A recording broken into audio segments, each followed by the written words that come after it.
नमस्कार दोस्तों, दूसरे सीरीज में क्वेश्चन आंसर के मैं क्वेश्चन लाया हूँ। बहुत ही इम्पोर्टेंट क्वेश्चन है और इसमें देखेंगे कि जो इम्पोर्टेंट प्रागैतिहासिक काल से क्वेश्चन है उन सभी को विधिवत देखेंगे। अगर कोई क्वेश्चन का मान लीजिए इधर उधर हो जाता है, गलती हो जाती है, तो उसको मैं डिस्क्रिप्शन में अच्छा कर दूंगा, ठीक कर दूंगा, क्योंकि आपके कमेंट्स आते हैं तो थोड़ा ध्यान पड़ते हैं और मैं ज़्यादातर क्वेश्चन अच्छे ही बनाता हूं, जो कि बहुत ही अच्छे रहते हैं।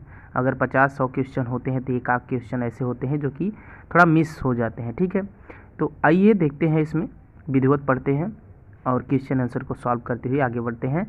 पहला क्वेश्चन है, सर्वप्रथम किस स्थान से पाषाणकालीन औजार मिला है? तो ए ऑप्शन सही है, पल्लावरम नामक स्थान से पाषाणकालीन औजार मिला है। दूसरा क्वेश्चन है, वस्तु निर्माण की कला का विकास किस काल में हुआ? तो उत्तर पाषाण काल में हुआ। नेक्स्ट क्वेश्चन है कि निम्नलिखित पूर्व ऐतिहासिक काल के किस पहाड़ी में पशु चित्रों की प्रचुरता है? तो महादेव पहाड़ियों में पशु चित्रों की प्रचुरता है।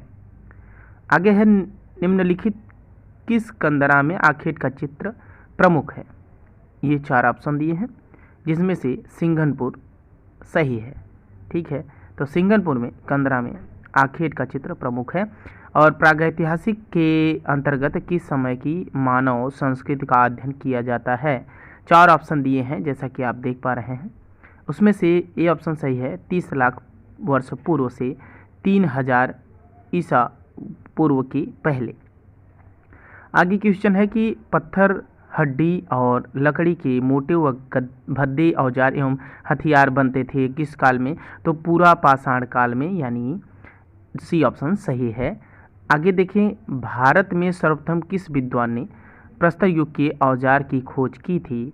तो ब्रुसफुट नामक विद्वान ने भारत में सर्वप्रथम प्रस्तर युग के औजार की खोज की थी। आगे क्वेश्चन है कि वह कौन सा स्थान है जहां पर पहली बार ब्रुसफुट ने औजार की खोज की थी? तो पल्लावरम में पहली बार औजार की खोज ब्रुसफुट ने की थी। आगे इंपॉर्टेंट क्वेश्चन है कि किसने कुछ वर्ष पूर्व ही मध्य प्रदेश की मोरेना जनपद के पहाड़गढ़ सियोरपुर के कला क्षेत्र में लगभग 25,000 वर्ष पुराने चित्र खोजे हैं? तो प्रोफेसर DPS द्वारकेश ने 25,000 वर्ष पूर्व पुराने चित्र खोजे हैं। आगे क्वेश्चन है कि औजारों के को सुडौल एवं ज्यामितीय रूप प्रदान किया है किसमें? तो मध्य पाषाण काल में। और हिस्ट्री ऑफ वार नामक पुस्तक के लेखक कौन है, पूछा जाता है। हिस्ट्री ऑफ वार नामक पुस्तक के लेखक कौन है? तो हिस्ट्री ऑफ वार पुस्तक नामक पुस्तक के लेखक जो हैं वो अरिस्टोबुलस है।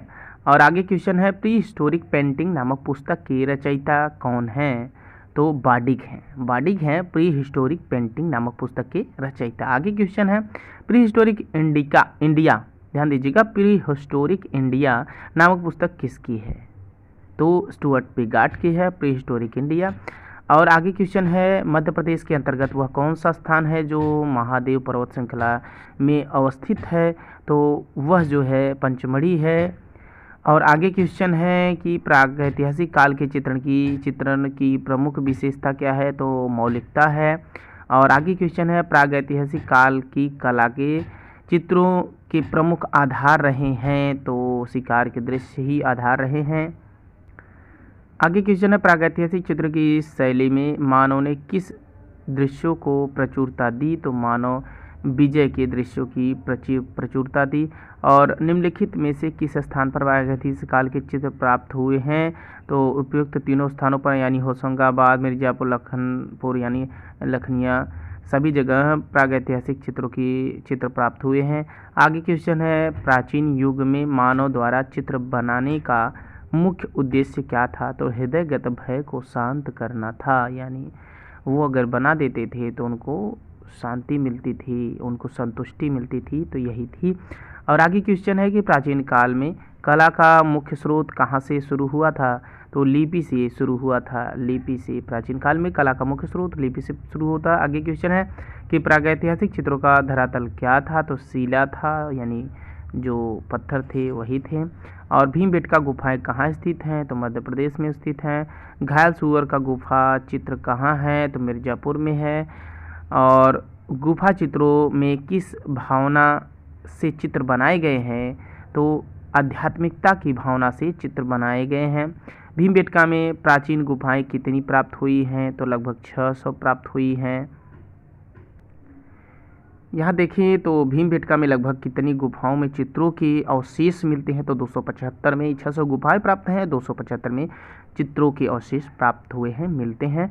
आगे क्वेश्चन है कि भीमबेटका के चित्रों में मानवों को जानवरों के साथ अंतरंग मित्र के रूप में दिखाया गया है, वह किस स्तर के चित्र कहलाते हैं? तो दूसरे स्तर के चित्र कहलाते हैं। आगे क्वेश्चन है कि भीमबेटका के बने चित्र कब से कब तक के माने जाते हैं? ये बहुत इंपॉर्टेंट क्वेश्चन है। 8000 ईसा पूर्व से 1500 ईसा पूर्व तक माने जाते हैं भीमबेटका के बने चित्र। ठीक है, आगे क्वेश्चन है भीमबेटका में प्राप्त चित्र कितने प्रकार के हैं? तो 2 प्रकार के चित्र हैं। आगे क्वेश्चन है कि देहासवास से बनाई गई गाड़ियाँ चित्रित हैं, तो मंदसौर में चित्रित हैं। और मंदसौर जिले के किस स्थान पर गुहाएं स्थित हैं?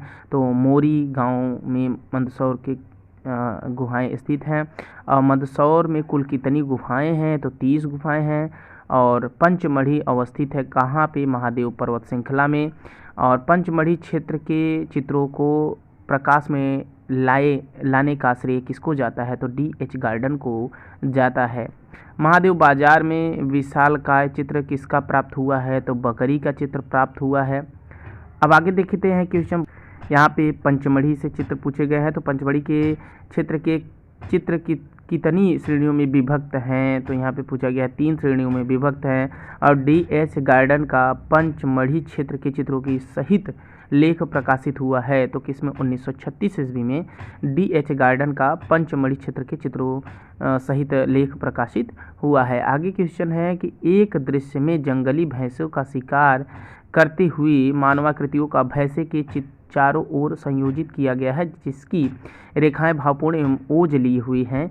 यह चित्र कहाँ का है? तो रामगढ़ का है यह चित्र। क्या चित्र? भैंसे के चारों ओर संयोजित किया गया है मानवाकृतियाँ। ठीक है, और आगे क्वेश्चन है कि मधुमक्खियों के छत्तों से भरी हुई पहाड़गढ़ क्षेत्र की गुफाएं फैली हुई हैं। 1500 वर्ग किलोमीटर में मधुमक्खियों के छत्तों से भरी हुई पहाड़गढ़ क्षेत्र में गुफाएं फैली हुई हैं। होशंगाबाद किस नदी के तट पर है पूछा जाए? तो नर्मदा नदी के तट पर है। जिराफ समूह एवं 4 धनुर्धारी आदि चित्र क्षेपांकन स्टाइलिश पद्धति से निर्मित हैं। ये किस स्थान से प्राप्त हुए हैं? तो आदमगढ़ से प्राप्त हुए हैं। आगे क्वेश्चन है कि होशंगाबाद किस राज्य में स्थित है? तो मध्य प्रदेश राज्य में स्थित है। और सिंघनपुर के चित्रों की खोज 1910 ईस्वी में किसने की थी? तो W. एंडरसन ने की थी। सिंघनपुर के चित्रों की खोज 1910 ईस्वी में W. एंडरसन ने की थी। आगे क्वेश्चन है पर्सी ब्राउन ने सिंघनपुर के चित्रों का परिचय कब दिया था? तो 1917 ईस्वी में दिया था। अमरनाथ ने सन 1913 ईस्वी में किस क्षेत्र के चित्रों का परिचय दिया था? तो सिंघनपुर के क्षेत्र का परिचय दिया था। आगे क्वेश्चन है कि घायल भैंसे का गुफा चित्र कहाँ है? तो सिंघनपुर में है। क्वेश्चन है कि जंगली सांड को पकड़ते हुए पर्सी बर्छी से खेदते हुए आखेटकों का मनोहर दृश्य है और कुछ चारों ओर से उसे घेरते हुए चित्रित किए गए हैं। उनमें कुछ पशु हवा में उड़ रहे हैं और कुछ जमीन पर गिर पड़े हैं। यह कहाँ चित्रित किया गया है? तो यह सिंघनपुर में ही चित्रित किया गया है। आगे क्वेश्चन है कि मानिकपुर नामक स्थान किस जिले के अंतर्गत आता है? तो बांदा जिले के अंतर्गत मानिकपुर नामक स्थान आता है। आगे क्वेश्चन है कि भारतवर्ष में पाषाणकालीन सभ्यता का अनुसंधान किस ईस्वी से प्रारंभ हुआ है? तो 1863 ईस्वी में प्रारंभ हुआ है भारतवर्ष में पाषाणकाल सभ्यता का अनुसंधान। आगे क्वेश्चन है कि भारतवर्ष में प्राचीनतम मानव का उदय सर्वप्रथम कहाँ हुआ था? तो मद्रास में हुआ था। ठीक है, और आगे क्वेश्चन है कि पूर्व पाषाणकालीन जीवन निर्भर था तो वह प्रकृत जीवी में निर्भर करता था। और पूर्व पाषाणकालीन मानव सबसे अधिक स्वतंत्र किससे था? तो वह प्राकृतिक प्रकोप से था। और पूर्व पाषाणकालीन लोग निम्नलिखित में से किससे परिचित नहीं थे? तो वह जो है इससे मृदभांड से परिचय नहीं थे। और पूर्व पाषाण कालीन मनुष्य में किस प्रभावी धार्मिक भावनाओं में विश्वास था? तो धार्मिक विश्वास का पूर्णतः अभाव था उस समय। तो दोस्तों इस वीडियो में इतना ही, और ऐसे ही बहुत सारे क्वेश्चन आपके इसी चैनल पे आता रहेगा। डेली क्वेश्चन का 50 कम से कम सेट आता रहेगा। और हमारे इस वीडियो को लाइक करें, अपने दोस्तों तक शेयर करें। अगर चैनल पे पहली बार आए हैं तो प्लीज़ सब्सक्राइब करें। हमारे टेलीग्राम चैनल को भी ज्वाइन कर लें, आर्यन कला सर्च करें, नहीं तो डिस्क्रिप्शन में लिंक दिया गया है, वहाँ पे जाके लिंक पे क्लिक करके ज्वाइन कर लीजिए। Thank you.